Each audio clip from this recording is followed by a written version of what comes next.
Milestone school and কলেজের বিমান বিধ্বস্তের ঘটনায় সবশেষ মারা যাওয়া সপ্তম শ্রেণী পড়ুয়া মাহতাবের মরদেহ তার গ্রামের বাড়ি কুমিল্লার দেবিদ্বারে পৌঁছেছে।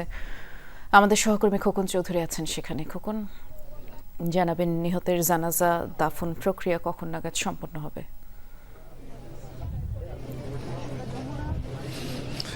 বৃষ্টি, নিহতের যে মরদেহ আসলে কিছুক্ষণ আগেই তার যে গ্রামের বাড়ি অর্থাৎ দেবিদ্বার উপজেলার রাজামেহার ইউনিয়নের উখারি গ্রামে এসে পৌঁছেছে এবং এখানে কিন্তু আসলে এই মরদেহটি এসে পৌঁছানোর পরেই কিন্তু আসলে এলাকাবাসী যে একটি শোকে স্তব্ধ, তারা কিন্তু আসলে সেই তাদের সঙ্গে আমরা কথা বলে যেটি জানতে পারলাম, আসলে তারা যেটি বলছেন যে আসলে এই যে মাহতাব, সে কিন্তু আসলে একজন মেধাবী শিক্ষার্থী ছিল এবং শিক্ষার্থীর পাশাপাশি একজন ভালো ছাত্র হিসেবে তার কিন্তু এলাকায়ও বেশ সুনাম রয়েছে। তো আসলে যারা সাধারণ মানুষ রয়েছেন তারা কিন্তু আসলে এই দুর্ঘটনাটিকে আসলে কোনোভাবেই মেনে নিতে পারছেন না। তারা বলছেন যে একটি ফুল ফুটে ওঠার আগেই কিন্তু আসলে ঝরে পড়েছে। তো তার যে জানাজা, সেটি আমরা তার স্বজনের সঙ্গে কথা বলে যেটি জেনেছি যে বাদ এশায় এখানকার স্থানীয় যে ঈদগাহ ময়দান রয়েছে সেখানে তার জানাজা সম্পন্ন হবে এবং